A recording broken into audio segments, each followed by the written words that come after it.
everyone. Welcome to Switchblade Sisters Social Club, the true crime podcast where two friends exploit their worst fears for your entertainment. You're welcome. I'm Dee, a writer and podcaster. And I'm Isla from Criminally Good Books, a true crime and crime fiction bookshop in York. Follow us on all the socials. Except for X, obviously. Or have a look at our website, switchbladesisterssocialclub.com. Check them out for all our latest episodes, events, deals, and other weird stuff. Listeners' discretion advised. Hi, we just did our teeth check, and we don't think we have anything in our teeth. I've got all this metal in mine. Yeah. I love when I edit and you're like, oh my God, I can't say that word because of my teeth. Well, so we're actually doing back-to-back recordings. And before we get started, very excited to say again, we talked about this already, but we're going to be at CrimeCon, both of us, the Manchester one. 27th of September. Because Isla, Criminally Good Books, is the official bookshop of the event.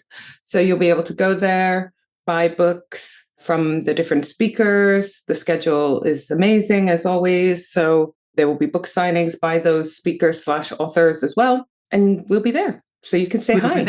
We'll be there and we'll try and bring books back to the shop signed by various people as well. So if you're in and around York after the 27th of September, hopefully we'll have some signed copies from people. Yeah, if you have to travel to Manchester, why not do a double city visit and go and visit York as well before or after? Because it's like one direct train. It's like an hour on the train. Are you going to come and visit? I can't, but I will be in Manchester. We hope that we can have people come and visit us there. And the weekend after this comes out, we will be going to Bloody Scotland. So we'll report back on that as well, because we're really excited about that. That's a crime writing festival. So a lot of crime fiction, more than true crime, I think. But I do think they have some true crime stuff. We're excited about seeing all the people there too. So if you're going to any of those events, do let us know. Come and say hi. I'm excited about Anne Cleves and Steph McGovern. I really want to hear them. Yeah, it's going to be amazing. So we are excited. I've never been to Stirling, so I'm excited about seeing more of Scotland because I love Scotland and Scottish people, don't I, Isla? Very much so. Also because they like us back, Palestinians. Mm. And the Belgians. The Belgians like the Palestinians as well. No, the Scots like the Belgians. I don't know what I'm saying.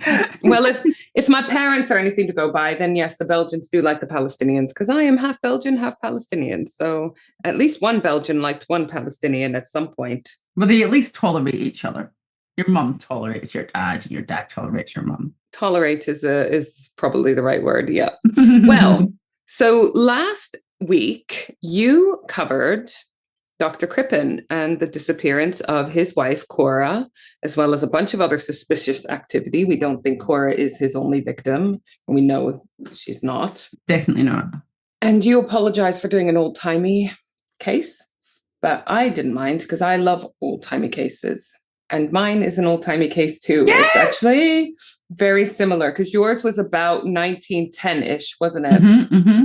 So I want to take you back today to London, 1922, a glamorous young wife, a handsome sailor, 8 years her junior, and a husband whose days were numbered. Oh. In the quiet London suburb of Ilford, passion simmered behind lace curtains until it exploded in a brutal midnight stabbing that will scandalize the nation. The letters are explicit, the press is ravenous, and the judge is ready to make an example. This is the story of Edith Thompson and Frederick Bywaters. Also, I should say Percy Thompson, the victim.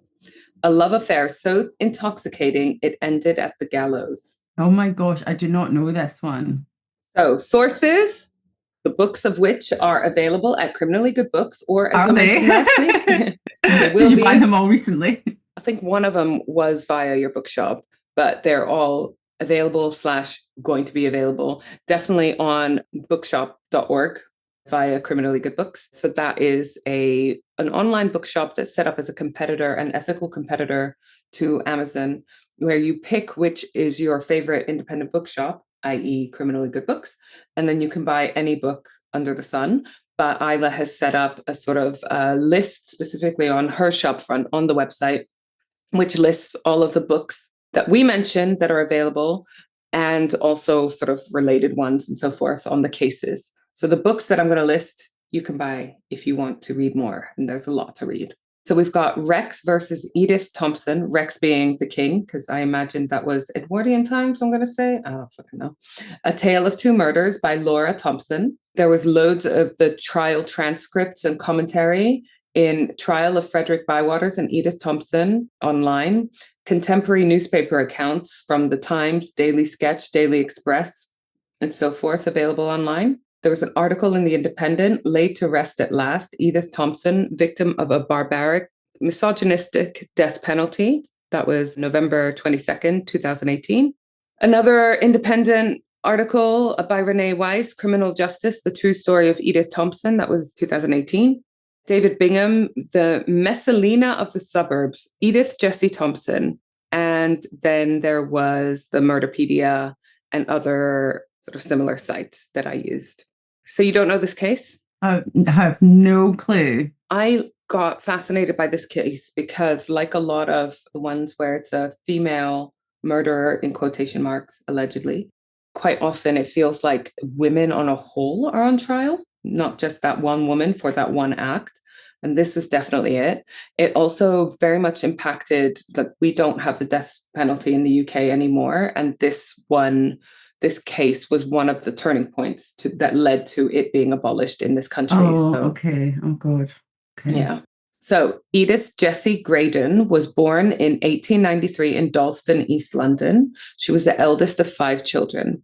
Her family then moved to Manor Park, where they became neighbors of the Bywaters family. One of the kids was young Freddie Bywaters, who was born in 1902. And he grew up around the corner from Edith and was friends with her younger brother because he was 8 years younger than her. And, you know, in kid age, 8 years is like 30 years, right? Oh, God, they're like an adult to you if they're 8 years older. Exactly, especially with the difference between boys and girls who mature differently and so forth.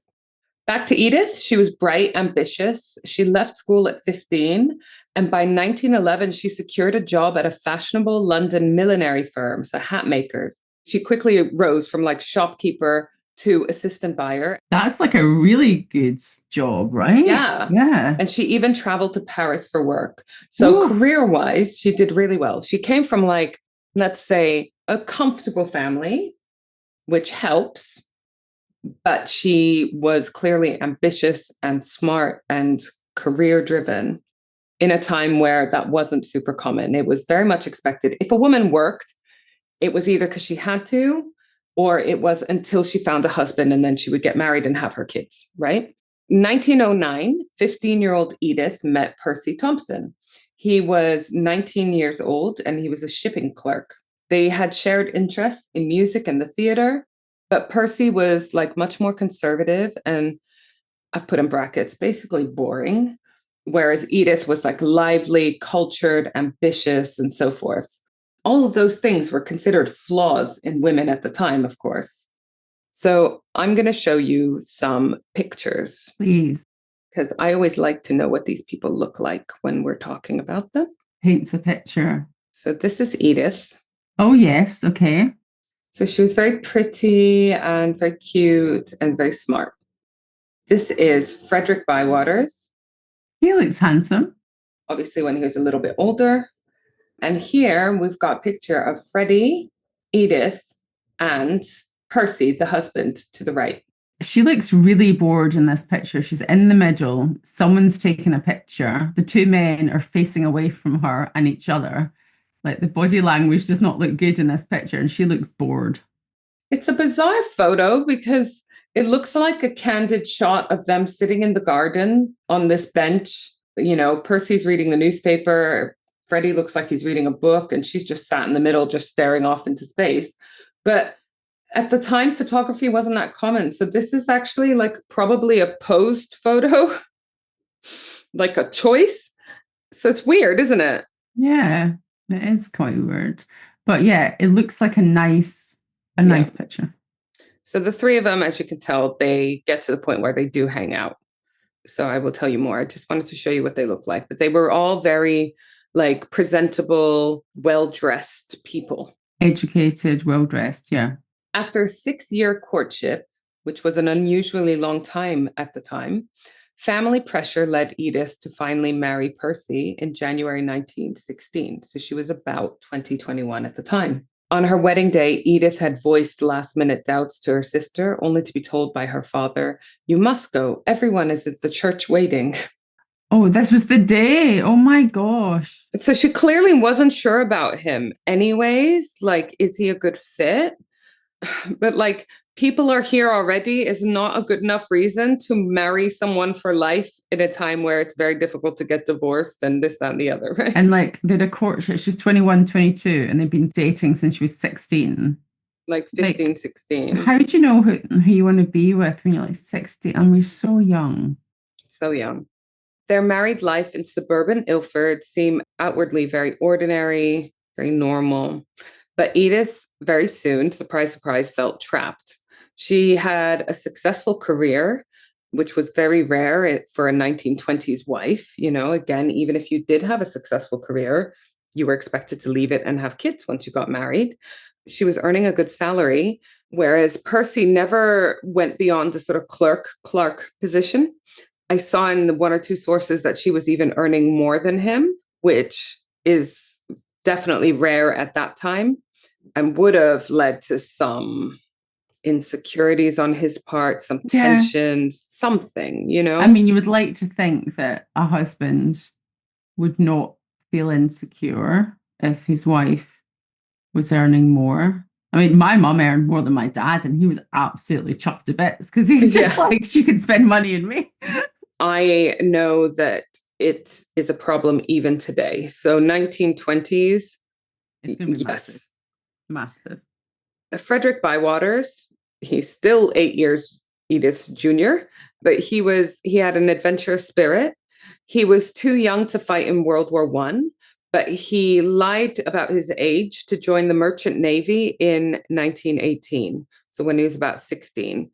This is the point where I can remind everyone that we have Merchant Navy merch, because there was one episode, I can't even remember what episode it was about, where I Googled what the Merchant Navy was because I thought it was a branch of the Navy. It's just commercial boats. He went to go work on boats. In early 1920, the 18-year-old Freddie was looking for lodgings near London's docks and was invited by the Graydon family to move in with them. Because remember, he was like, they knew him ever since he was a kid. He'd grown up next door to them and playing with their son and whatever. So this is her parents have invited Edith's him. Parents. Okay. Yeah. So he came to live with Edith's parents and therefore was back in Edith's life a little bit more significantly, let's say. Over several weeks that spring, Freddie socialized frequently with Edith, with Percy, and Edith's family. Percy, the husband, Edith's husband, actually warmed to the young sailor. They became friends, basically, to an extent. And then Freddie got shipped out again to Asia. So he was gone again for a while. But then in the summer of 1921, 27-year-old Edith and 20-year-old Freddie Bywaters were brought together again. Freddie returned to London on leave and stayed again with the Graydons. The Thompsons invited Avis, who is Edith's younger sister, to join them on a seaside holiday to the Isle of Wight. And they invited Freddie as well. So the idea was the four of them would go. Yeah, be matchmaking. Yeah. Trying to matchmake Freddie, who they both liked a lot, with Edith's younger sister, Avis. But ironically, it was this holiday in the Isle of Wight. They were in Shanklin, I think the main town of the Isle of Wight, in July 1921. It's where Edith and Freddie discovered their mutual attraction for each other.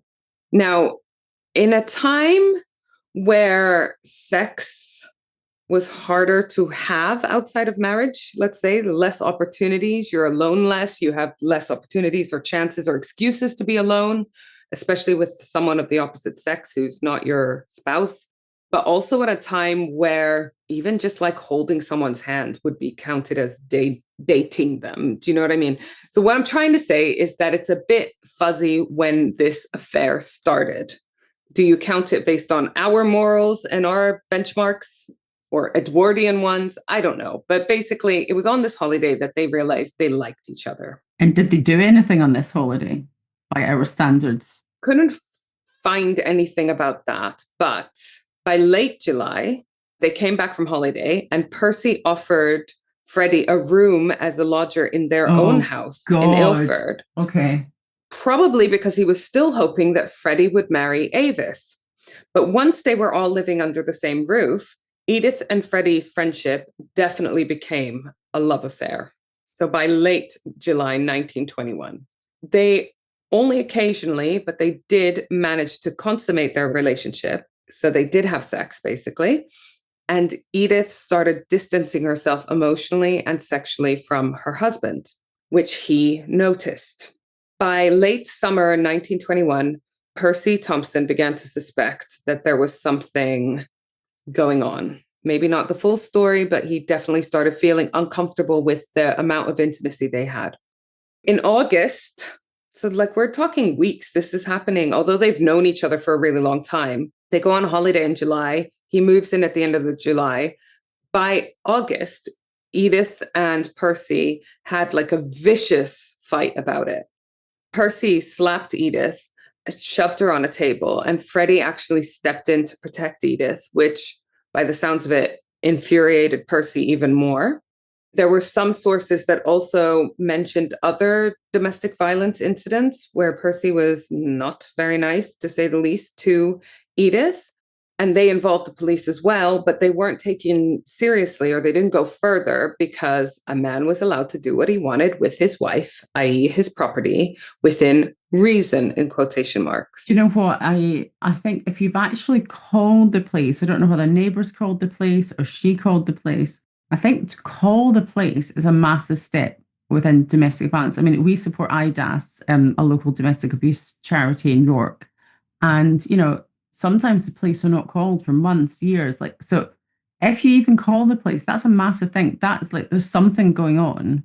So if incidents were happening, then there is domestic abuse happening in that relationship already, whether it involved Frederick or not, because he was there. It's clearly not a happy relationship. And especially at the time, if police are involved, then you can guarantee it's probably not within reason. You know, it's not just like getting a bit frustrated and having a bit of shouty.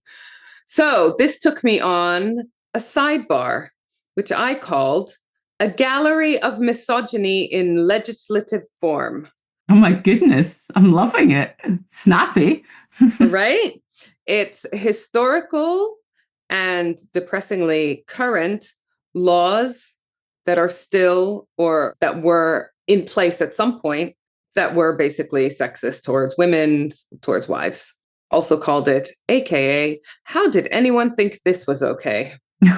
Right. So the most common one, which is kind of disputed at times about how factual this is, but a lot of us will know the rule of thumb. We use it as a common phrase now, the rule of thumb, the standard, or on average, or I don't know how you want to define it now. It's a phrase. But where that phrase came from was that apparently in the 18th, 19th century, in the UK and the US, common law alleged that a man was allowed to beat his wife as long as the stick was no thicker than his thumb. So basically, you're allowed to beat her, but like, be a bit nice and don't make it too big a stick. And that was the rule of thumb. Mm-hmm. So that's where the phrase rule of thumb comes from. Again, it's kind of disputed how true that was. Then we have the laws around coverture. I think I'm saying that right. It was also in the UK and the US. In the UK, it was until late 19th century, a married woman's legal identity was covered by her husband's. So she could not own property, sign contracts, earn wages in her own name if she was married. Don't like that one. Then we have marital rape exemption. This is something that thankfully is changing and has changed and is progressing in many countries. But in many Western countries, husbands were legally incapable of raping their wives because marriage implied permanent consent. Mm. The UK only criminalized marital rape in 1991. The US state of North Carolina didn't close the loophole, the last state to close this loophole, until 1993. So up until 1993, in some areas, a husband could rape his wife. I don't need to go into why this is wrong. I'm sure many of us can totally agree that just because you're married does not mean you're up for it all the fucking time, and your husband is entitled to your body whenever they want. So that one is, horrendous. And I'm so glad that we're moving along with that. And I hope that that happens in all countries. No custody for adulterous mothers. Oh, see, this is just awful. It is awful. And it's like what I was saying at the beginning of this episode, where it feels like a woman is judged for everything in her whole entire life, not just the one specific crime or infraction. But then the man is not. I mean, this is horrific. Quite self-explanatory, but in 19th century Britain and the US, mothers who committed adultery automatically lost custody of their own kids, regardless of the father's conduct. So even if they were both having affairs, and even if he was beating her up, or doesn't matter if the woman has, and I'm not here to justify having an affair. I'm just saying that does not imply automatically that you shouldn't have at least joint custody with you. Or that you're a bad parent. That you're a bad parent. Exactly. It's the two are not the same. And again, that it's not just, an adulterous parent. It's an adulterous woman, It wasn't applied to all genders or whatever. There was a ban on women working in mines. Following the 1842 Mines and Collieries Act, women and girls were banned from working underground. This was framed as protecting women. I mean, working in the mines was not fun, but no one's working in the mines out of choice, right? So it basically was a way of controlling women economically, because this is a group of women that need that money and now are even more vulnerable than they were before. Do you know what? I was just thinking that it might be something, and this might be not the right way of phrasing it, but I can imagine that there'd be a lot of potential rapes in the mines as well. And I wonder if it was temptation for men as well to have women there. Yeah, but again, that's victim blaming, isn't it? Of course it is. No. So they're saying, we don't want you around. So partly to do with control of money. Yeah, it's the working conditions in the mines, being around men unsupervised in a difficult environment as well. Yeah, totally. But exactly that. It's like victim blaming if that's the case, because don't give us advice on how to avoid being raped. Tell people not to rape. You know what I mean? So many states excluded women from juries until the 1960s. So bear in mind, we had the right to vote, but you weren't allowed on a jury. The UK allowed women on juries only from 1921, and only if they were property owners. And again, that wasn't the same for men. The male jurors did not have to be property owners. So, we have to prove ourselves more. We have to be above and beyond before we're counted as a citizen and have the same respect. It's ridiculous. Do you know if there's any rules around current juries in the UK? Like if you have to be renting a property and be an owner, or you have to, I just wondered if there's certain things, because I'd be really interested about that. No, I know you don't have to own or rent or anything like that. Obviously, they do assessments on you based on your emotional involvement in whatever case you're going to be a jury on. If you have that experience of that crime, or if you obviously know any of the people involved, whatever. But in terms of exclusions, individuals with a criminal record imprisoned for 5 years or more, or within the last 10 years, those currently on bail, or those lacking mental capacity are disqualified. And also certain professions, mainly in law enforcement and some healthcare roles, also it excludes you. So there's nothing about where you live, like whether you own a property, whether you rent. Yeah. But there obviously was back then. But for women. Yeah. And I'm sure it was the same for men originally, when they had the universal right to vote for men only. It was, first of all, just a certain societal class of men. Exactly. Class. And age. Then they opened it up for all men. And then it was women, again, with certain criteria. And then eventually everyone. Yay. Yeah. Revocation of citizenship. This is in the US. The Expatriation Act of 1907 could strip US women of their citizenship if they married a foreign man. What? So if you were American, an American woman, I should say, and you married a foreign man, you could have your US citizenship stripped from you. I don't think they did this. Maybe I'm wrong.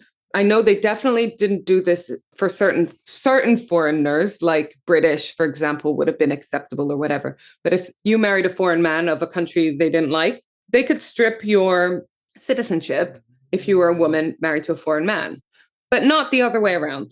So an American man could marry anyone from any nationality, any place in the whole world, and would not have to worry about having their citizenship stripped. I wonder where this comes from. Big fucking deal.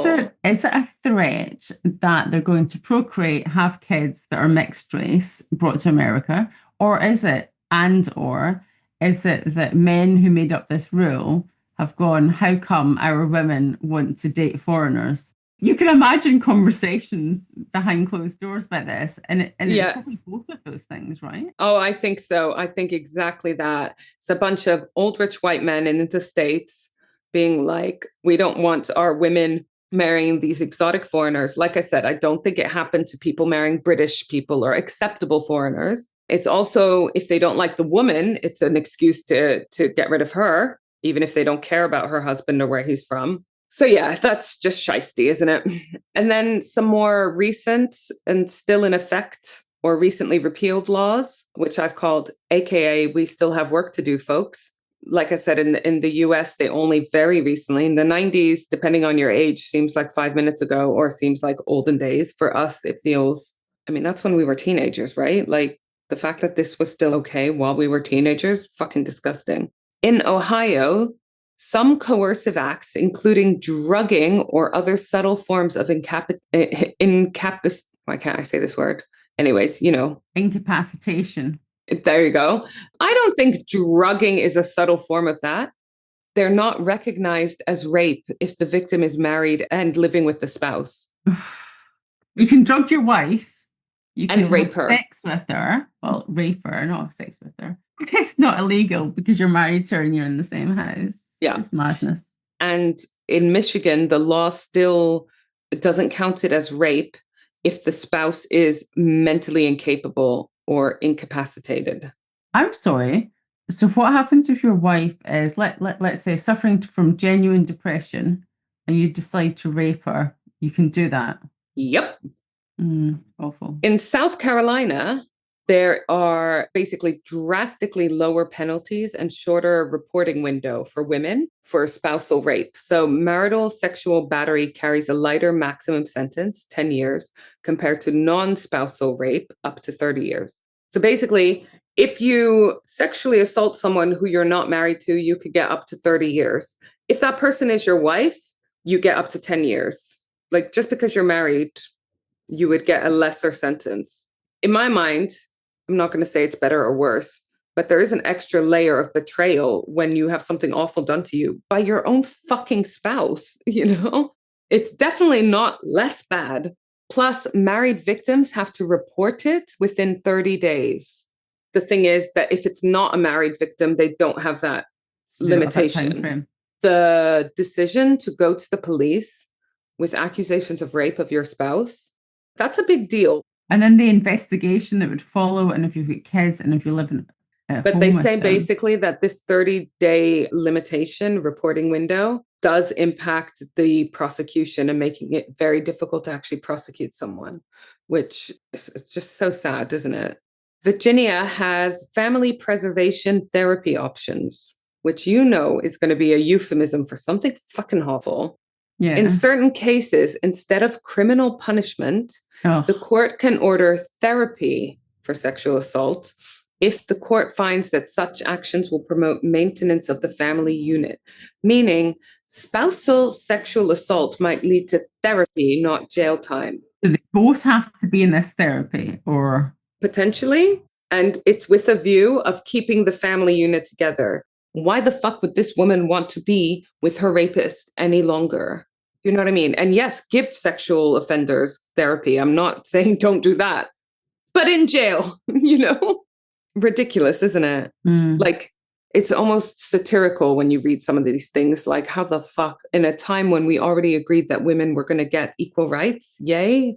Can't believe it took people centuries to learn that again, relearn it, because I feel like previous societies and other cultures did know that.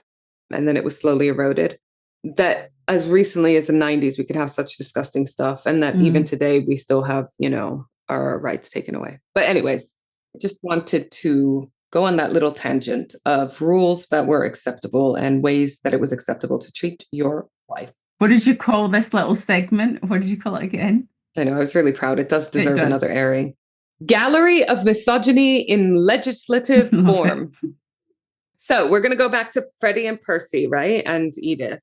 So Edith is getting closer and having sex, having an affair with Freddie. Obviously, that's not good. Percy, her husband, has caught wind of it. He's having fights with Edith. He's being violent towards her. Those are the facts. That's what we know. Freddie and Percy never came to blows themselves over it, but really? Percy obviously, they got into, because he doesn't have any evidence at this stage. He just suspects, right? No, they were definitely involved in arguments. They just never got violent, or at least violent enough for it to be reported and recorded. But Percy told Freddie to move out, and Freddie initially refused because he wanted to protect Edith. But obviously, he can't refuse. It's not his fucking house. So he had to move. But he made Percy promise not to hurt Edith. So he moved out, which also meant that he now needed an income because he was presumably living there rent-free, which must have been like a double kick in the fucking teeth for Percy, right? So basically, Freddie goes back out to sea. At this point, Freddie and Edith start writing love letters to each other. Because again, many people at this time, like with the last case, they were prolific letter writers. This is why we found in the last case, when Cora disappeared, it was so unusual that she hadn't written a single letter to any one of her friends, apart from this initial fake letter saying she's leaving. It's because that's what people did. They wrote letters. It's like the text messages of today. It's like the phone calls and I remember growing up, I'm in my 40s, and my mum used to write letters all the time to relatives. Her messages? Her messages. She used to write constantly. And when my aunt was in Australia, she would write loads and loads of stuff to her. She would write to our cousins, and they lived just a few towns away, because it's just what you did. So even further back then in the 1900s, of course, there'd be loads of letters. I mean, there were phones, but not everyone had one. We obviously didn't have text messages, email, all that kind of stuff. So yeah, people wrote letters. Women wrote letters. It was their form of communication, their way of having a connection with people. So Freddie and Edith start writing letters, but this is what would later seal their fate. She wrote to him all of her thoughts, all of her fantasies. It's like when people take diaries into consideration in trial, you always have to take everything with a pinch of salt, right? Because sometimes it's just a bit of fantasy, a bit of make-believe. It's your anger and frustration. Just because you write, I want to kill him, doesn't mean you're actually going to go and kill him. It's just you're letting out your emotions, right? So her letters, and she was a big fan of romance novels and this, that, and the other. So they were written very much in the style of that, very melodramatic. Jilly Cooper. Yeah, to the man, her toy boy who she's been separated from, and she's in an unhappy marriage. So they're very detailed, and there were pages and pages of them. Now, obviously, this was not proper for a married woman. Even today, I think a husband would have an issue with this. Writing letters, to your lover. Because she was writing about how she felt about Freddie. She was talking about her periods in there, which again, even today, a lot of guys would be like, Yeah, but I don't know if I would be sharing period chats. She was talking about the orgasm she'd had with Freddie. Definitely not something that would have been very common at the time. No. She was talking about how unhappy she was with Percy. She wrote in one letter that she suspected that she had got pregnant by Freddie, and that she did a self-induced abortion, whether that was with some herbal remedy or whatever. So she was talking about things that even female friends probably didn't talk about very much to each other at the time. let alone to your male partner, let alone to the man you're having an affair with, right? She also talked a lot about all the stuff she wanted to do with him sexually, romantically, or whatever. Now, these letters, they came out into the public domain during the trial. They were part of the evidence. And I will go into that when I cover the trial, but they were shocking. Regardless of whether you thought people were innocent or guilty, et cetera, the letters were still shocking to society at the time. At the time, yeah. But worse for Edith, some of her musings in these letters were about, like I said, her unhappy marriage and how she wants to be with Freddie. She talked about a woman who she met who was widowed 3 times. And she said, I can't even lose one husband. She talked about mixing broken glass from a light bulb into his mashed potatoes and claimed that it had no effect. And she also claimed that she tried to poison him. So it's incredibly difficult to tell if at this point, if these are flights of fancy or if they are truths or part truth or coded requests for Freddie to finish the job, right? Right, okay. Interesting. Right. I've got a quote here. I used the light bulb 3 times, but the 3rd time he found a piece. So I have given it up until you come home. Oh my God. Actually, it was proven later on during the trial, it came out that she had never, and I'll tell you more about how they even knew this, but she had never fed him light bulbs. She'd never poisoned him, that these were just her making stuff up. Either because she was frustrated or she wanted to make Freddie feel something a particular way. Was she trying to show off and say, look what I'm doing for you? Yeah, it wasn't that. Was she trying to convince him to do, to murder him? I don't know. But she definitely didn't do those acts that she talked about. So the one thing we can know for sure is that not everything in her letters to Freddie is true. Her motivation is obviously a bit more difficult to figure out. But these words definitely painted a picture of her that society did not like. Because even if she didn't do these things, why the fuck are you talking about it? It does seem very risky behavior. She talked about taking Percy out, like having him removed from her life and from life itself.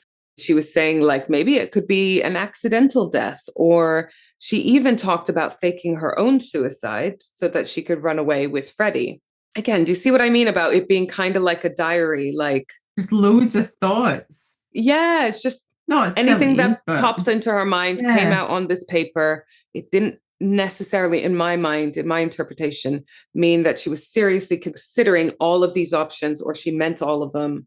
And the other thing is, I think we have to consider, and I don't know what's coming next, and I'm not excusing anything at this stage, but she was 16 when she met her husband, and she got married to him, obviously, later on. She's really young, and I feel that the way that you're describing someone seems like someone that's a little bit childlike, or that's someone that's not really grown up that much, that they're just stunted in her growth and just like really excited to be with someone else, and it's just chatting. And so again, this is the problem with the letters. How much is true? How much is bullshit? And the bits that aren't true or are just venting, what was her intention behind putting those on paper and sending them to Freddie? That's the bit that everyone couldn't really agree on, let's say. Throughout 1922, Freddie and Edith would see each other whenever he came to port. So he was occasionally stopping through London. Freddie would beg Edith to leave Percy, but she clearly didn't want to have the scandal or the social ruin. She would not have been able to keep her job if she ran off from her husband, let's say. And she had that really good job, didn't she, as the buyer, assistant buyer. Exactly. I think it's unlikely they would have kept her if they found out about her affair and her running off with her toy boy, for example. Isn't that just awful that like you wouldn't be kept on? Yeah. Her friends would struggle to still be friends with her, like there's no way their husbands would have wanted her to hang out with someone who was adulterous. She would have been isolated and frozen out of society. Her family would have suffered from stigma as a result too. So it's not as simple as saying, why don't you just leave him? You know, Yeah. I have a lot of sympathy for the fact that she's taking into consideration that this would fuck up her whole life and those of people around her, you know? In September 1922, so this is like over a year after they started really an affair of Of sorts. course, because it was July the previous year, wasn't it? Yeah. Exactly. Freddie came home and he was desperate to find a solution. He's 20 years old. He's immature. He's impulsive. He's infatuated with Edith, this like glamorous older woman. He even approached Percy and asked for a separation or a divorce, but Percy refused. It's like, go fuck yourself. Whether I do this is nothing to do with you, little boy. I get that. I'd be like, get the fuck away from me. But then things really come to the fore on the 3rd of October, 1922. Percy had taken Edith out for a night in London to the Criterion Theatre, which is Piccadilly Circus, lovely theatre that's still in operation. So they're still dating, like they're still husband and wife, and he's taken her out, supposedly. Yeah, you know, doing the nice things time. that husbands and wives do, which is also something that obviously made people question, like, how bad was this relationship? He taking you to the theater. He also liked the theater. Was it to save face? Who knows? To be shown, yeah. But they went to the theater in London. They're on their way back to this suburb in East London, Ilford, where they are. They get off the train and they walk down a main road, Belgrave Road, to their house. But Freddie was lying in wait. As Percy and Edith walked home from Ilford Station, Freddie followed them. And then on Belgrave Road, just a couple of meters from the Thompson house, he snuck out holding a large knife and attacked the 32-year-old Percy from behind. He stabbed him multiple times. Now, there was some debate later on about how secluded this road was, whether Edith had guided Percy down okay. a secluded road for this attack or not. I'm going to show you this road. It's not a secluded road, and it's also pretty much the only way you can get from the station to their house, you know? And do we know if she told Freddie that they were going to be there at this time? Oh my God, it just looks so normal. Like just like a so normal suburban London house. Street. I don't know where on this road, but at some point, somewhere up here is the station. So, well, this is the debate, how involved Edith was. Right. Because this we know for a fact. Freddie killed Percy Thompson, Edith's husband. Now we get into how involved Edith was. So Freddie stabbed Percy about a dozen times in the chest, back, and the neck. The neck was the neck injuries were the ones that killed him. The attack lasted less than a minute. It was frenzied, you know? 12. Oh my God, that's anger. Yeah, that and then Freddie ran away. Neighbors heard Edith screaming, "No, don't." Percy then falls to the floor. Freddie, like I said, runs away, and Edith is holding her husband as he bleeds to death in her arms. When help finally arrived, Edith was hysterical. Edith was questioned at her house at 3 a.m. the same night. She said she didn't know who the attacker was. Now, we know she knows who Freddie is. It was dark. He did come up from behind. It was quick. It would have been a shock. Is it possible she didn't see who it was? I think it's possible, especially if he didn't speak and he had his face covered. But I'm sorry, if someone was attacking a close family member of mine, I would be looking at them at some point in that 1 minute. I know it's fast, but he must have been covered. If she genuinely didn't know. Yeah, I think I would be in this situation the shittest eyewitness. I always remember this thing. It's still in the Natural History Museum. It's so fascinating. I remember doing this when I was like 7 or 8 years old, and it's still there, and I've still tried it a few times.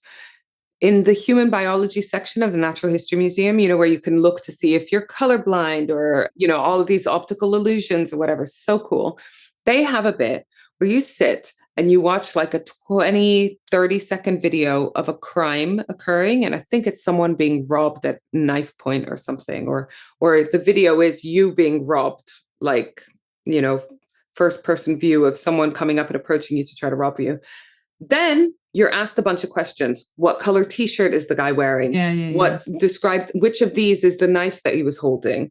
And basically the point being that you think these things would be easy to answer if it happened just then and right in front of you. But it really isn't. Like in the moment, we're so unobservant anyways. Like we really notice such a small fraction of what's going on around us. And then if you also have like shock or fear or anger or any of these other strong emotions, it's just going to fuck with your observation skills. So yeah, so basically I would get every single question wrong all the time. And so it's still there. I think it was really fascinating. And I don't know if you've seen this before. I can't remember what it's called, but it's other people's perceptions imprinted onto your memories. So when you are, let's say there's a crime in front of you and there's a group of you that see this crime, it's usually the first narrative that everyone else sticks to. So if you go, oh yes, we saw them and it was a white man with ginger hair, or it was an Arab man or whatever, then other people would go, oh, I was thinking that maybe he wasn't ginger, maybe he was a little bit blonde, but actually maybe he was ginger. And then by the end of it, you're all got similar recollections. You kind of like that form a collective. First one, very based on the first description. Yes, I just think that's like so interesting. I've seen another one as well where they've staged it in a restaurant. So what they had was they had someone snatching someone's bag, running away, and then people in the restaurant went, oh yeah, a white t-shirt, blonde hair, whatever. And then the person whose bag was stolen is like, yeah, white hair. And then the person that attacked them comes back into the restaurant as the waiter and serves them and goes, oh, here's a drink. Oh, have it on us, blah, blah, I'm really sorry. Like, you know, we've got the police involved and everything. And then they play it back to them. And then they see that it was the waiter that wrote it. So it's all staged. But in that moment, you don't remember so much stuff. So going back to your point, like, I would like to think that I would look at the face of the perpetrator, but she might genuinely not have known. Yeah. I mean, this is an added element of it being done by someone she knows intimately. So is it possible? Who knows? So again, this is one of the And she hasn't seen him like every day. She's not living with him. He's been away on the boats and stuff as well. Yeah. And you would have thought he would take some care to disguise himself and stuff. So anyways, they are interrogating her, initially questioning her. It soon becomes an interrogation. She says she doesn't know who attacked them, but it doesn't take long for the police to find out about the affair. They're obviously curious because, like, there was no mugging. She wasn't attacked. So it feels personal to Percy, right? It was Percy's family who first told them that there were definitely problems in the marriage and that there was an inappropriately close relationship between Edith and this guy, Freddie Bywaters. Percy's brother said that Percy had confided in him that he suspected they were having an affair. So Freddie very quickly, like the same day, becomes a prime suspect and is arrested on the 4th of October. The attack happened on the 3rd of October. Okay, so that is quick. That's really quick. That's very quick. He got taken into custody at Ilford Police Station and he instantly confesses. So there's no question, right, like I said, no question. It's definitely Freddie who committed this murder. But he's insisting that Edith had no idea about his plans to attack and kill Percy. This was seen as a chivalrous stance. Bear in mind, he's a murderer. He's protecting his woman. He's trying to protect her. Yeah. Yeah. So this actually earned him some public sympathy when it came out. But of course, not for Edith, right? She's the one that was blamed for it all. Well, so again, this is the debate. Did she know about the actual attack? If she didn't know about that specific attack, did she incite it with her letters? Within hours, police also arrested Edith Thompson as a co-suspect in her husband's murder. Edith was taken into questioning on the 5th of October. So this is still 2 days after the murder. They're operating real fast. She made a statement denying any conspiracy. She maintained she had not known that Freddie was lying in wait that night, and she never wanted Percy to be killed. On the 5th of October, so again, 2 days after the murder, a doctor performed a post-mortem examination of Percy's body, and the autopsy confirms that Percy died from stab wounds and blood loss. But notably, they found no evidence of poison or glass in his stomach or organs. Like she had said that she had been doing. Exactly. So seen as proof that she had not poisoned him at any point, you know, because this is a short time frame in the last year, and that she'd not tried to feed him crushed glass. On the 9th of October, police searched the route of Freddie's escape and they found the murder weapon. It was a bloodstained knife discarded in a garden on the road, which lay between the crime scene and his mother's house because he ran from the crime scene to his mom's house. The knife was identified as Freddie's knife, but the most damning evidence against Edith came to light a few days later. Freddie's workplace, he worked for P&O Shipping Lines, which is still in operation. Yeah. They informed the police that he had stored a trunk on his ship, the SS Moria, which was then docked at Tilbury, which I think is Kent or whatever. No, anyways. Essex. It's like Basildon area. Basically, they called the police and said, he's got a box of stuff here. You might want to have a look. Oh, no. 12th of October, 1922, detectives searched Freddie's chest that he had on this boat and found all of the love letters from Edith Thompson. Oh. There were dozens, and they were pages and pages and pages long. Can you imagine finding those? And then, like, someone says, right, your job is to go through these. Some people, because I think, like, a lot of people would be quite prudish. Like, would you be going through it going, oh my God, what is it? I would love to read them. I tell you, I would just love that. But what would the thoughts be going through those people? I think about like all the people involved in law enforcement that have to like watch the child porn that is involved in cases and stuff like that, you know, like this would have been not the same because this isn't fucking pedophilia, but you know what I mean? It would have been like scandalous. And like you say, someone with 1920s sensibilities would have had to sit there and read all of this passionate stuff about periods and orgasms and this, that, and the other, and then abortions, like self-induced abortions, which is not something you would talk about to men. No. But then also all the morbid stuff, all the problems in her marriage and how she wants to be with Freddie and how she wishes her husband would just die and blah, blah, blah. Investigators were astonished. Like I said, it was talking about poisoning and broken glass and losing a husband and stuff like that. So what had been a straightforward stabbing by a jealous lover now looked like a possible premeditated plot with a scheming wife behind the scenes. So in early November 1922, authorities decided to double check the forensic evidence because they wanted to check if she had definitely not poisoned him or, you know. So Percy Thompson's body was exhumed on the 3rd of November. Okay. Big deal, right? For a more thorough examination, but 2 toxicologists conducted tests to see if Edith's claims of poisoning or feeding glass to Percy were true. And the results were firm. No traces of poison were found in his remains. No internal damage consistent with ground glass. So in other words, Edith's alleged attempts to kill her husband that she bragged about in her own letters had never happened. But so this is painting a picture of her being just, okay, a fantasist, but not necessarily wanting to take things any further. So in a way, it's good that they've exhumed the body, right? Yes. Or does it show that she had no intention of getting her own hands dirty and she's trying to encourage Freddie to do the dirty work for her? I think that you can paint both scenarios depending on what you want the outcome to be in court. Exactly. And I think you can see exactly what lines of arguments the defense and the prosecution would take, right? But in any case, the damage to Edith's prospects, reputation, and so forth was already done now. And her defense team were going to struggle because they had to acknowledge, like, people are not going to like her for this, you know, the affair and everything. Her reputation is shot. So how do we, in that context, prove that she didn't want her husband dead? Really tricky, because the letters specifically said she wanted him dead, you know, and could be very easily interpreted as encouraging Freddie into this violent act.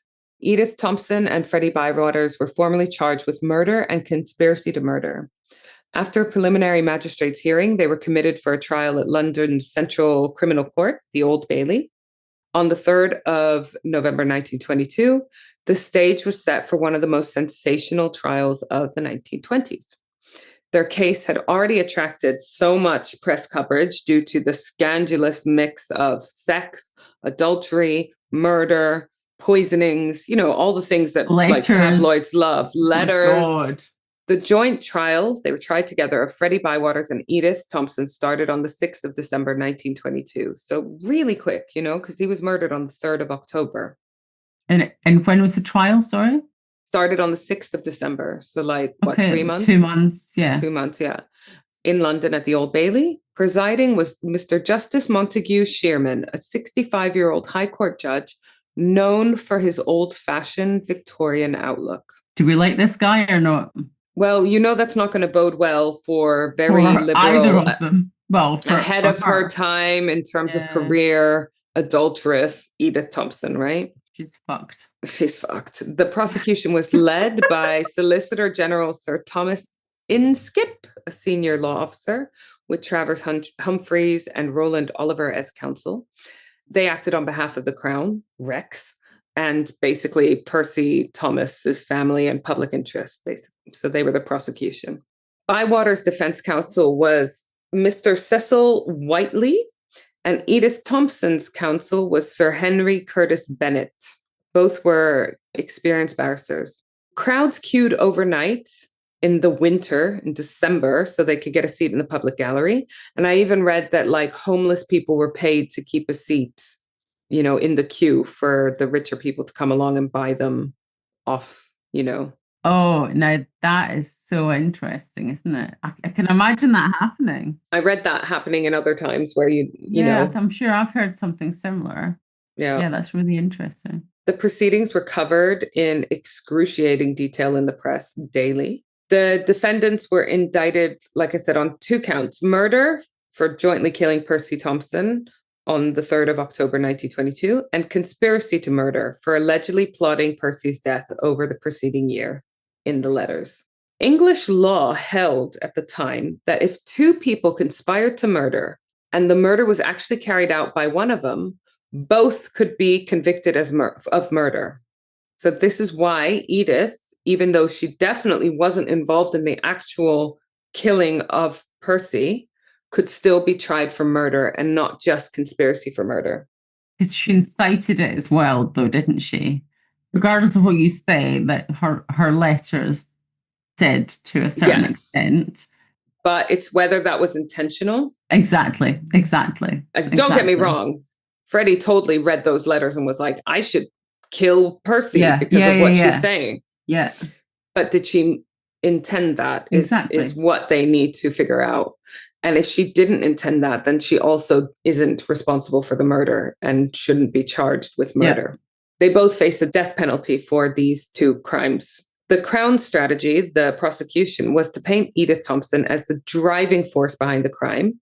Freddie's confessed, so it's very easy for him to be found guilty, right? They want. Hang on a second. They don't have the same barristers, though, do they? They don't. They've got 2 separate ones.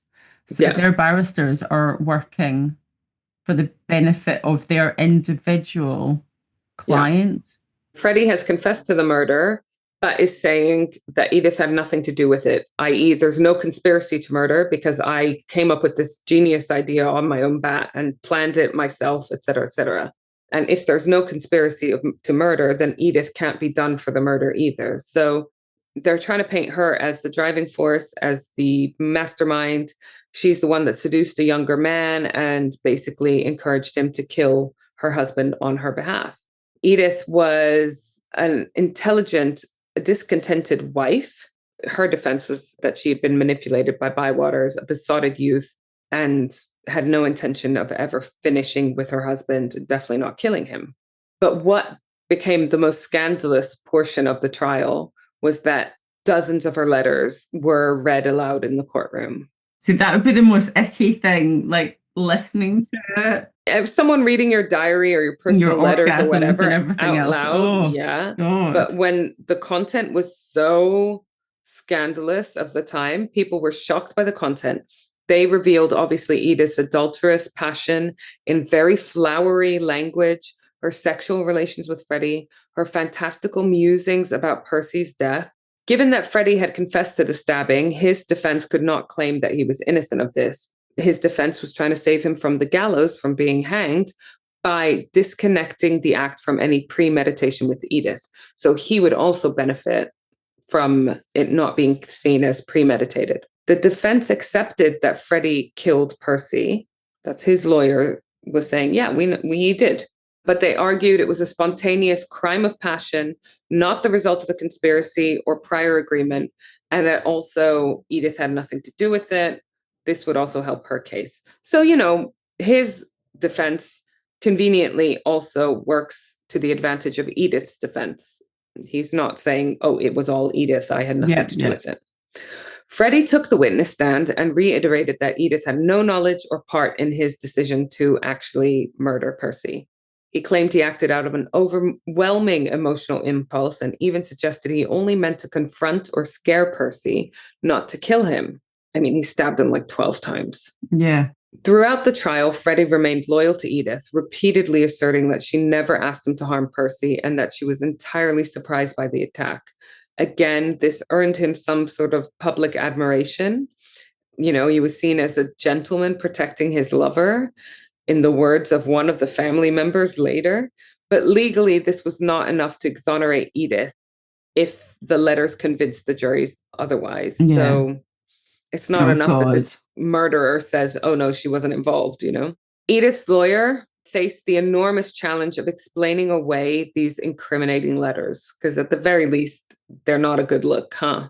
The core of Edith's defense was that she had no knowledge of the murder and never intended any harm, that her letters, although shocking, were just expressions of inner turmoil and fiction, not criminal instructions. Edith insisted on taking the witness stand herself to tell her own story, which was risky. Okay, good on her. Is it good that she's decided to be strong and stand up there? But I don't know. They don't like that she's a strong woman, so I don't know. But she was just determined to declare her innocence in her own voice, despite the risks of being cross-examined. Because obviously if you go up, it's not just that you now can trip yourself up, but you are putting yourself in a position to be cross-examined. And then the judge is that old school judge that would not want a woman taking, oh God, no, she's fucked. So Edith Thompson gave a very tearful, very emotional account of her ordeal, which mirrored Freddie's entirely. She claimed that on the night of the 3rd of October, she had no idea Freddie planned the violent attack. She was utterly shocked. She tried to stop it. And remember, she was heard saying, no, don't. She just denied ever conspiring to kill her husband. When she was confronted by the letters, when she was cross-examined, Edith explained that she was a writer of fiction in those pages, that she had a vivid imagination and used dramatic lies, language, and so forth to hold Freddie's interest while he was abroad. She testified that references to poisoning Percy were entirely imagined. She'd never actually given her husband anything poisonous or any ground glass. The broken light bulb story, she said, was taken from a popular novel she had read called Belladonna, which is a book about a wife poisoning her spouse. Oh, interesting. Check that one out. Yeah, I know. Sounds like a good book. But she was just bullshitting, trying to keep him interested, trying to inspire an urge of protection over her. I don't know. The prosecution pressed her real hard and read out embarrassing letter after embarrassing letter. And Edith had to admit each time to each line that was a lie. She'd also lied about possibly being pregnant, about carrying out a self-induced abortion, which, I think goes to her favor. It doesn't paint her a very good light, but, she's lied about everything in the letter. So. Yeah, well, exactly. So I've lied. Therefore, I've lied about this. So therefore, I'm innocent of conspiracy. I wasn't seriously trying to get her to kill. Yeah. All of these admissions, like I said, painted her as a liar, either to Freddie then or to the court at the time. So it was a devastating credibility problem. It was not helping her at all. But her lawyer, in his closing argument, implored the jury to see the letters as just outpourings of an overstrung romantic mind. She's hysterical, basically. The fantasies of a woman in love, not actual murder plots. He highlighted that the medical evidence disproved any poisoning, any light bulb grinding in his food. Yeah. And that Freddie himself was saying that he had acted on his own. So Justice Shearman, the judge, right? His instructions to the jury were heavily weighted against Edith. So his comments were, that he was openly scandalized by Edith's immorality and writings. So this is what he's summing up before letting the jury decide on whether she's guilty or not. Yeah. Okay. Notes from his bench notebook show that he scribbled disparaging remarks while evidence was being given. For example, when hearing Edith's declaration of her love for Freddie, he wrote, "Great love, no, unwholesome nonsense." So he obviously fucking hated her. And I'm sure that resonated off of him strong, you know? Yeah. Oh, God. This palpable disapproval seeped into his summing up. He guided the jury to focus on whether Edith's letter demonstrated a settled intention that Percy be killed. Shearman even mistakenly suggested that Edith had lured Percy down a dark alley where Freddie waited. So this is why I showed you the road.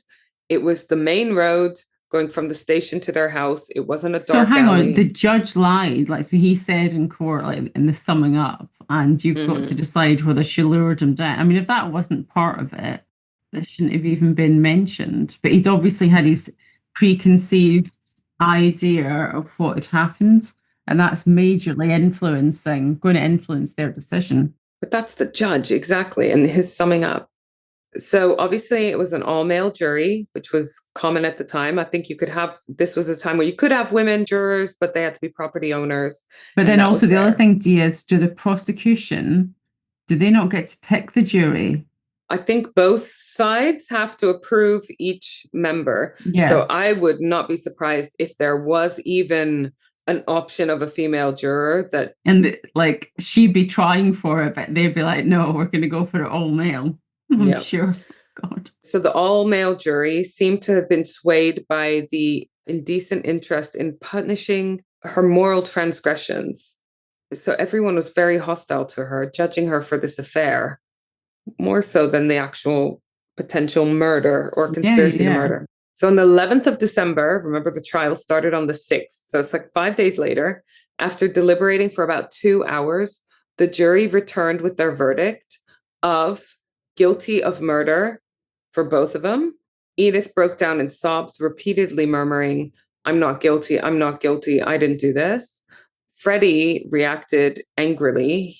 He says the jury is wrong, Edith Thompson is not guilty. So he's angry about Edith's. Yeah, not about him. Yeah, he's like a little golden retriever or something. As was mandatory for a murder conviction in 1922, the judge passed the sentence of death for both prisoners. I'm sure he took great pleasure in that. Many onlookers, and even some of the jurors, expected the Home Office would step in and commute Edith's sentence to life in prison rather than murder. Not just because she's a woman, but because she had not physically been involved in the murder. An English woman had not been executed for a crime of this nature in decades. So it was shocking even to have a woman on death row, basically. Yeah. So appeals were immediately lodged by both defendants, by their lawyers, but they were dismissed. There was even a massive campaign that started to plead for mercy. But this was mainly sympathetic towards Freddie, because remember, he was seen as this gentleman who was trying to protect his lover, even though he was a murderer by his own confession and by conviction. So they're still condemning Edith, but weirdly holding Freddie in high esteem. So there's a lot of public support for him. To many, Bywaters was a tragic, gallant figure, the young lover who confessed and tried to shoulder all the blame, who'd been led astray by this older temptress. When the verdict was announced, nearly 1 million people signed a petition for mercy, but only for Freddie. Only for Freddie. What? Yeah, it was a petition to save Freddie. The London Daily Sketch newspaper launched a high-profile campaign, eventually to save the pair from the hangman. But its tone heavily favored saving Freddie, Bywaters, the boy in quotation marks. He was being called the boy. On the day after the campaign launched, the sketch received 10,000 letters of support by the first post, and a queue of people formed outside its offices, stretching 500 yards down the street to sign this petition. By the end, there was over 1 million signatures that had been collected, the largest petition ever in support of a condemned prisoner up until that time. It's crazy, isn't it? So I can't believe it's all around Freddie. Yeah, I mean, it was a petition. The wording was for both of them, but the people were signing for Freddie. And the language in this, even in the campaign, was very favorable towards Freddie. Again, the boy, it sort of infantilizes him when he was a 20-year-old man, by all counts, He'd gone off to sea. That's fucking tough, Well, is it? Because it's the merchant navy, though, isn't it? Yeah, it's not the real Navy. Public sympathy for Edith, on the other hand, was quite muted or ambivalent or just really anti, to be honest. People saw her as an adulteress who had, at best, inspired a murder or at worst, orchestrated it. However, as the execution date neared, a wave of pity did finally emerge for Edith as well. For all her perceived sins and actual sins, she was still a 29-year-old woman facing the hangman for a crime she hadn't physically committed. The Daily Sketch eventually championed both defendants' cause, so started getting more verbal and vocal about supporting Edith as well. And by late December 1922, public opinion had swung more favorably towards the condemned couple as a whole. Women's organizations and a few MPs appealed for mercy for Edith Thompson, arguing that her punishment was far too severe, given her very indirect role. Edith's mother, Ethel Graydon, wrote a personal plea to King George V. Sorry, it's not Edwardian, it's Georgian, begging that her daughter's life be spared. It was all to no avail. In late December 1922, the decision was confirmed. Both Edith Thompson and Frederick Bywaters would hang. And the 9th of January 1923 was the date set for both of their executions. They were going to be executed at the same time. It's like barely 3 months after the murder. I was going to say, like, it's not even 3 months. It's so bizarre, isn't it? The appeal did not last long, You would never have even a conviction, even a charge probably. No. Happens so quickly these days. I mean, we're used to now like murder trials taking fucking years before it comes around. So there was a huge crowd outside Holloway Prison, Holloway Prison being a women's prison, where Edith was to be executed and Bywaters was going to be hanged simultaneously at Pentonville Prison. Inside Holloway, Edith Thompson had been in a fragile state. She'd reportedly had to be sedated with morphine to cope with her terror. No shit, she's going to be killed, basically. At 9 a.m., the prison bell tolled and the sentences were carried out, which is a very nice way of saying they were hanged. The execution of Edith Thompson proved to be one of the most controversial and gruesome hangings in British history. I'm going to skim over this real quick because it's grim. But there were basically rumors that were coming out. Not very many people were witness to the actual hanging. People congregated outside the prison, but not many people were allowed to actually watch the hanging. Sorry. Let my personal opinions slip out. Yeah. There were rumors about what happened on the scaffold. 2 men who had been present, they were likely prison officials or journalists acting as witnesses, rushed to the Daily Express newspaper with the horror story. They described, quotation marks, scenes of horror that beggared belief during Edith's hanging. According to their account, when the trapdoor opened and Edith dropped, her body convulsed so violently that, in quotation marks, her insides fell out. This implies a catastrophic internal rupture, and she hemorrhaged profusely while suspended. These accounts suggested that Edith might have been pregnant while hanged, causing a uterine rupture. Now, you were not meant to be hanged if you were pregnant, obviously, right, okay, because that child is innocent. These accounts suggested that Edith might have been, pregnant, and it was known that in the 4 weeks on death row, despite hardly eating, Edith's weight had mysteriously increased by nearly a stone. That's 14 pounds, 7 kilos, for those of you who don't operate in stone. So some took this to imply that she was pregnant with Freddie's child, which, if true, would have made her execution illegal under British law. But if she'd known, surely she would have said something, if she'd known that she was pregnant. Maybe she didn't know. Maybe she was in shock. Well, exactly. Maybe her mental health was suffering so much she thought it's better that they both die. Who knows? The Home Office had indeed ordered a medical exam in December of 1922 to check if Edith was pregnant. She was hanged on the 9th of January. Why wasn't one done closer to the time where it would have been easier to tell, because this is pre a lot of the tests that we now do to show pregnancy. The prison doctors declared she was not pregnant, likely based on a lack of obvious signs, but there are sometimes no signs, right, in early days pregnancies. So the execution proceeded. But the very idea that possibly a pregnant woman had been hanged and suffered such a gruesome death really outraged the public. The execution of Edith Thompson thus became a turning point in public attitudes towards the death penalty. So in the aftermath, the public sentiment, which once vilified Edith, largely shifted to more compassion for her and even a bit of guilt. A bit late, isn't it?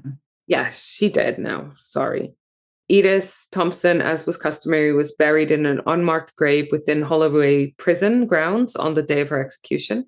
Her mother, Ethel, begged for permission at least to know the burial spot or to be able to visit, but she was denied until her death. I know. Why? Frederick Bywaters was likewise buried in Pentonville prison walls. However, the impact on the legal and public policy of this country was so significant. In 1923, partly because of this case, lawmakers and activists intensified their efforts to abolish capital punishment, meaning the death penalty. Edith's execution in particular aroused such unhappiness that it helped inspire the formation of the National Council for the Abolition of the Death Penalty in 1925. This is the organization that eventually became the Society for the Abolition of Capital Punishment. And although this did not actually happen until 1965, which is... Wow, that's a long time later. 40 years later, yeah. Edith Thompson's name is frequently invoked in debates about why executions shouldn't happen. It's because of the possibility of hanging someone who is innocent or hanging someone who is pregnant and basically murdering a baby, you know? In fact, in early 1980s, when the British government briefly considered reintroducing the death penalty. In 1980s? Wow. Yeah, I didn't know that. I wasn't here in 1980s and I would have been under 10. So, you know, I don't think I would have followed it. But I didn't know that that had come up as even a possibility again. But references to Edith Thompson and other notorious cases, such as Timothy Evans, who was wrongly hanged in 1950, they were prominent arguments against executions. Oh. Her case became a cautionary tale illustrating how emotion and prejudice can lead to an irreversible punishment. Over the years, there have been growing consensus that Edith Thompson's conviction was a miscarriage of justice. Many legal historians and authors have argued that the evidence against her, primarily her imaginative letters, was far too weak to prove a murderous intent beyond reasonable doubt, and that Edith herself committed no overt crime. So that's the sort of general consensus these days. Yes, she wrote a lot of bullshit in her letters. Yes, she had an affair. Yes, there would have been a lot of people that questioned her morals, her lifestyle, whatever. But did she conspire to commit murder? No. Did she commit murder? No. In the 1920s, the male-dominated justice system seemed unable to comprehend a woman like Edith. She was intelligent. She was sexual. I mean, she clearly enjoyed sex, which was not a thing that women were allowed to admit at the time. And she was unwilling to conform. So they were viewing her as some sort of sinister deviant. As one of Edith's relatives observed later on, it was a trial of women's morality. She was executed for having a relationship outside of marriage for letters that were seen as highly immoral. Efforts to posthumously clear Edith's name have continued, but so far not been successful. And on the 100th anniversary of the crime, 2022, there were renewed calls in the media to issue Edith a formal pardon, with some commentators describing the case as one of the worst miscarriages of justice in British history. And that for sure would have been because of the nature of her hanging and the horrible thought that she might have been pregnant when she was hanged. I think it's so difficult to be able to prove that, though. In 2025, there's so far not been a royal pardon yet. But the fact that they're even discussing it shows that public perception and society's moral compass, let's say, has drastically shifted.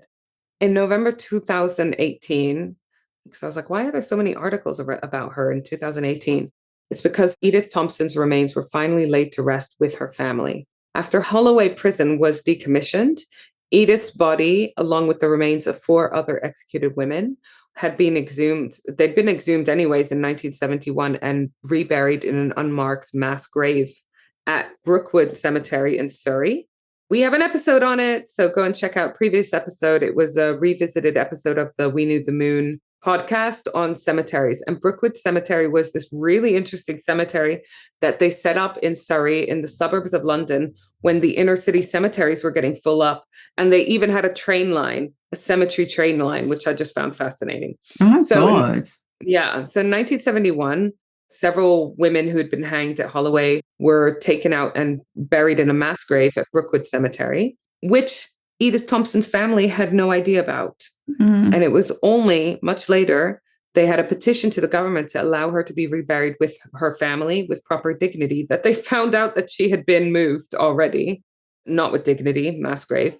So on the 22nd of November, 2018, Edith Thompson was exhumed from Brookwood and reburied in the City of London Cemetery in the same grave as her beloved parents, Ethel and William Graydon.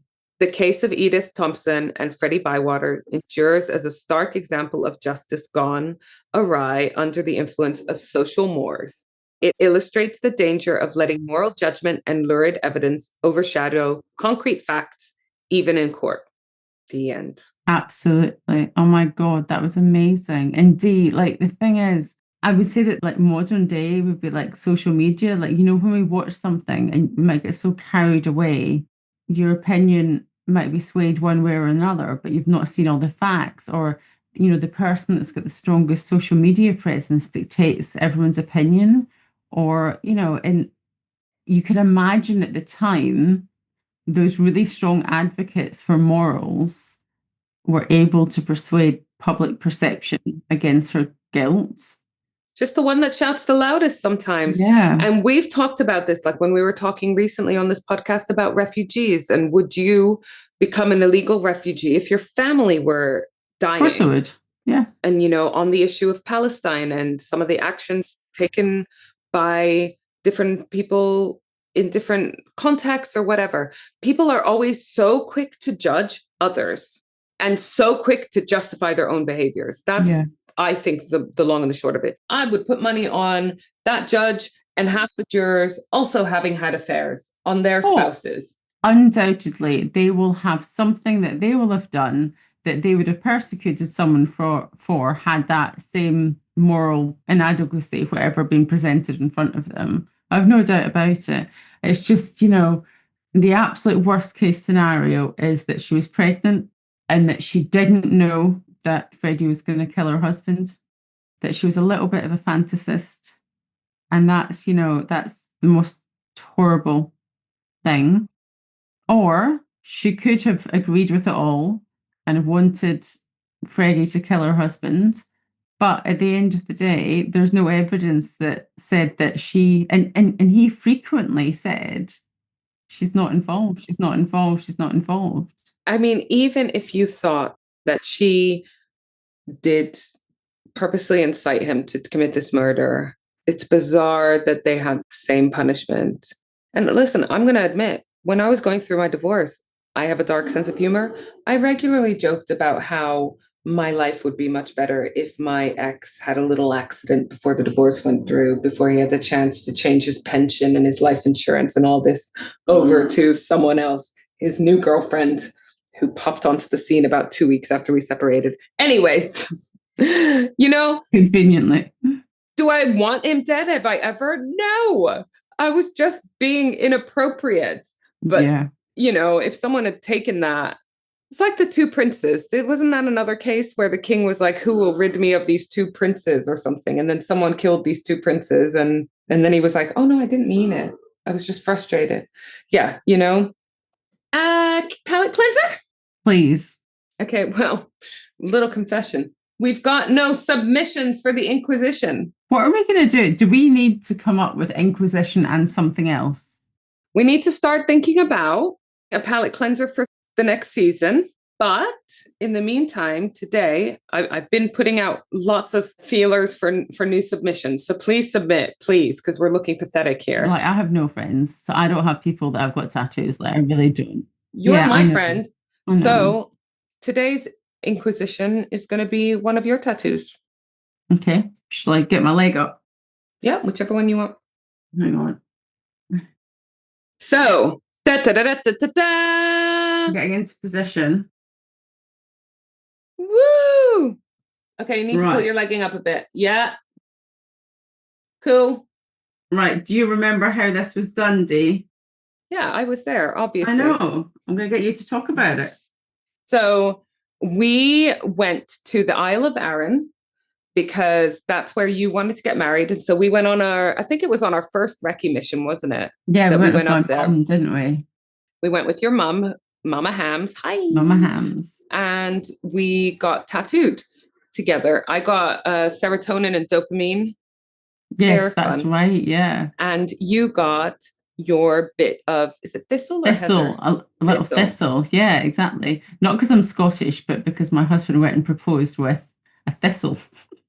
With thistle, he proposed. So that's what I did at Stonehenge, and made her a little thistle ring. Exactly. And then I think he got you a substitute ring in the gift shop, huh? One of those. Yeah, he did. Yeah.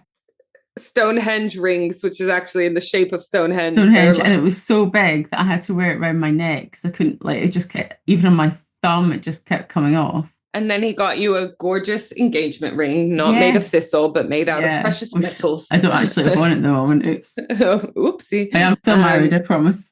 Yeah. So that is your first tattoo, wasn't it? That we got my first together. Tattoo. Yeah. And honestly, I think that I've kind of learned to appreciate tattoos more. I've only got 2, but the thistle one, it's actually bled quite a lot. It's not. Yeah, we won't name names, but mine also. I'm going to question the quality. The quality, yeah, it's kind of bled a little bit. I mean, it still looks like a flower, still looks like a thing, and I'll submit a better picture. Maybe one day we get it tidied up by a more professional tattoo person. Yeah, maybe that should be the next one, tidying up that one and making it a bigger, I'm totally fine to get a bigger tattoo in my ankle, incorporating that one. Yeah, cool. Well, then, we can make that look awesome. So that is our Inquisition, Isla's first tattoo that she ever got. That's got a really cute backstory. Has bled a little bit, but is not bad for a first tattoo. It could be worse. I've some people's first tattoos, when they get friends that are dabbling in being tattoo artists, and you're just you got what? Yeah. Don't let anyone practice with their new Amazon tattoo machine. Have you had someone practice? Oh, right. Okay. No, because even I am not that stupid. So, all right. Well, I love you. I love you. I love our sexy listeners, but I have to go to the dentist. Oh, no. I have to do some work now. Ugh. So. Can't we just stay and podcast all day? We could do. Isn't it so much more fun than adulting? I know. It is. I love podcasting. Adulting's rubbish. I've got to go in the house now, got to do some work, got to feed my child, got to feed myself. Do you want us to start releasing podcast episodes 3 times a week so we just have to podcast solidly every day? I just lock myself in the shed. Yeah. Sorry. Just pretend we don't exist anymore. Bye. Everyone's where's she gone? Yeah. Oh, you want to catch up? Just listen to my podcast. Exactly. All right. Love you. Love you, sexy listeners. Love you. Bye. Bye. Like this episode? Want more? Come visit me, Isla, at Crimley Good Books in the heart of York. We're an independent bookshop dedicated entirely to crime. From cosy mysteries to gritty thrillers, historical whodunits to juicy true crime. We've got signed editions, special gifts, and plenty of recommendations for your next obsession. We also host a bunch of awesome author events. Can't make it in person? Visit us online at crimleygoodbooks.co.uk.